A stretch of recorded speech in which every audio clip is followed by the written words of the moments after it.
हरे कृष्णा, धन्यवाद। तो आज का श्लोक है, सुखदेव गोस्वामी कहते हैं तस्मात्। तस्मात् का मतलब इसलिए। तो पिछले श्लोक से संबंधित है।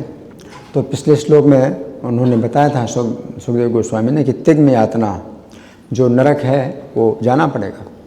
तो अगर हमने पाप किया है तो नरक जाना पड़ेगा। तो तस्मात् इसलिए, यतेत यानी प्रयास करना चाहिए। किसके लिए? पाप निष्कृतो, पाप को निष्कृत करने का प्रयास करना चाहिए। निष्कृत का मतलब नहीं किया, अंडू कहते हैं, अंडू निष्कृत। तो पाप को निष्कृत करने के लिए यतेत प्रयास करना चाहिए। हाँ हाँ। फिर पुरैव मृत्यु, तो मृत्यु से पहले, तो मृत्यु से पहले, अगर मृत्यु से पहले नहीं किया तो मृत्यु के बाद तो आप कुछ नहीं कर सकते, आपको नरक में जाना पड़ेगा। तो फिर कोई सोचेगा कि मृत्यु से पहले करना, चलो ठीक है। पहले के युगों में ऐसे ही मृत्यु नहीं होती थी जैसे कलयुग में बड़ी जल्दी मृत्यु होती है और निश्चित नहीं होती है। तो आयु निश्चित होती थी, पहले के लोगों में आयु निश्चित होती थी। तो मृत्यु के पहले कर लेंगे, चलो कोई बात नहीं। तो प्रायश्चित बहुत जल्दी तो नहीं है, मृत्यु के पहले कर लेंगे। तो यहाँ सुखदेव गोस्वामी कहते हैं कि आशु यानी जल्दी करो, जल्दी करना चाहिए। तो प्रभुपाद अनुवाद में भी बता रहे हैं कि जल्दी करना चाहिए, क्योंकि अगर आपने जल्दी नहीं किया, अगर 1 साल के अंदर प्रायश्चित नहीं किया तो वो जो है डबल हो जाएगा, तो प्रायश्चित डबल हो जाएगा। तो जल्दी करना चाहिए। फिर अविपद्यत आत्मना, अविपद्यत आत्मना मतलब रोग और बुढ़ापा भी जो है अगर आ गया उसी समय तो फिर उसमें भी नहीं हो पाएगा, प्रायश्चित नहीं कर पाएंगे। तो इसलिए जल्दी ही कर देना चाहिए कि आप जो है जो आपने पाप किया है उसका पूरा जो है निष्कृत कर देना चाहिए और देर नहीं लगाना चाहिए, अपनी पूरी चिंता इसमें करना चाहिए, है ना। अब ये जो बात है ये उस समय के लिए है जब आयु बहुत लंबी होती थी लोगों की और पाप बहुत कम होता था, यानी कभी कभी पाप हुआ। अब अगर यहाँ जीवन में पाप ही पाप हो रहे हैं तो फिर और मृत्यु किसी भी समय हो सकती है। अभी तो कुछ भी पता नहीं किस समय मृत्यु हो जाए।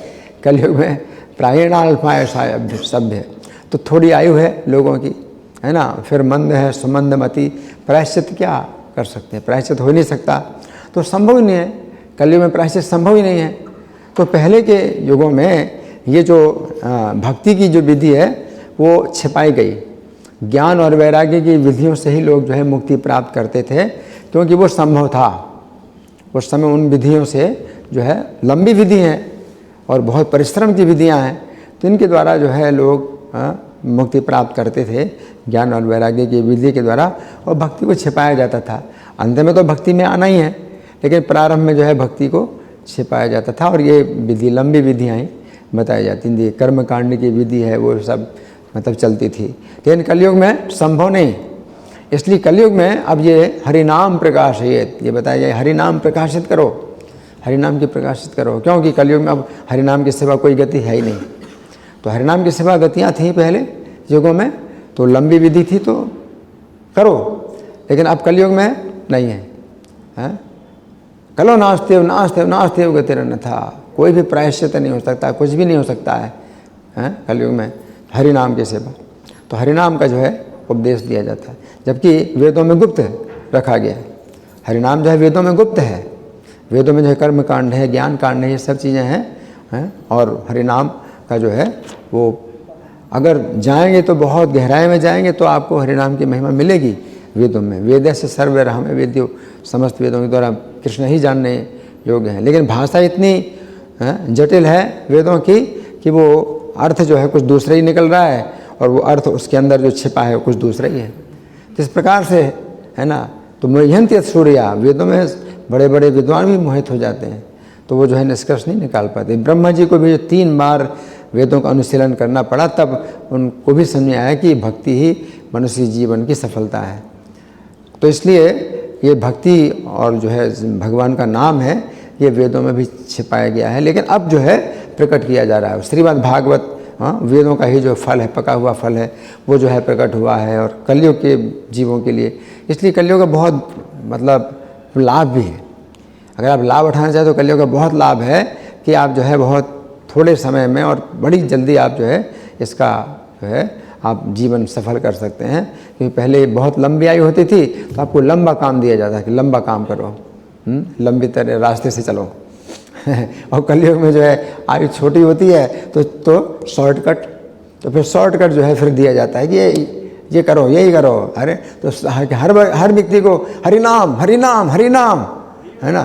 तो ये जो है सड़कों में चिल्ला रहे हैं, चिल्ला करके बोल रहे हैं। पहले नहीं था, नहीं ये काम ये है, ये विधि है, वो विधि है, ये करो, प्रायश्चित करो, इतने साल तक करो, 12 साल तक प्रायश्चित, ये करो वो करो, है ना, इतना दान करो, ये करो।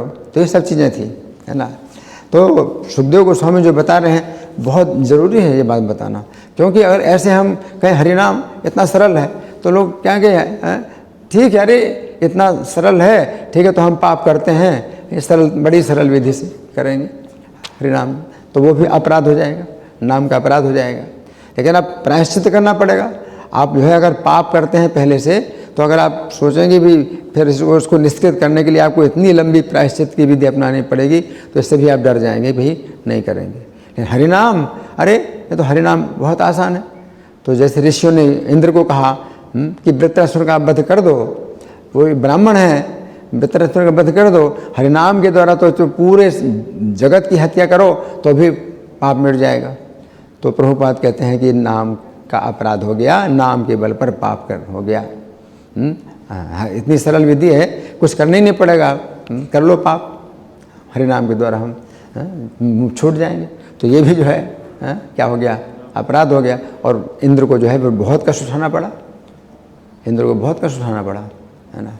तो यहाँ पर ये समझना है कि अजामिल को जो है मतलब जो हो गया, हाँ, तो वो उसने सोचा ही नहीं था कि हरि नाम की क्या महिमा है। और वो अपने पुत्र को पुकार रहा था, अपने पुत्र को ही पुकारा। तो ये नामाभास की जो स्थिति है वो ऐसे बनती नहीं है किसी की। हम लोग जो है नाम की महिमा जान गए, अब हम जो है कर रहे हैं अगर अपराध, तो फिर वो जो है वो जो है अपराध हो जाएगा। तो फिर वो जो है नाम की शक्ति खत्म हो जाएगी। तो इसलिए हमें जो है बहुत सावधानी से कि अब पाप ना हो, नाम के बल पर हम पाप ना करें। फिर भी अगर हो रहा है तो हम जो है इस अपने अंदर बहुत इसके लिए भयभीत रहें, चिंतित रहें और प्रयास करें और प्रार्थना करें कि मेरे से ना हो। तो ये हमारी जो मतलब चिंता होनी चाहिए कि आप चिंता करिए। ये नहीं है कि भाई ये तो आसान है, ठीक है, जगाई मधाई तो शुद्ध हो गए हैं, तो हम तो इतना तो नहीं कर रहे हैं, तो हम तो आधा ही कर रहे हैं, तो आधा तो कर लें। तो ऐसा नहीं होगा। धन्यवाद। ग्रंथराज श्रीमद् भागवतम की जय, श्रील प्रभुपाद की जय, राधा पार्षार्थी ललिता विशाखा गौर निताई, सीताराम लक्ष्मण हनुमान की जय हो।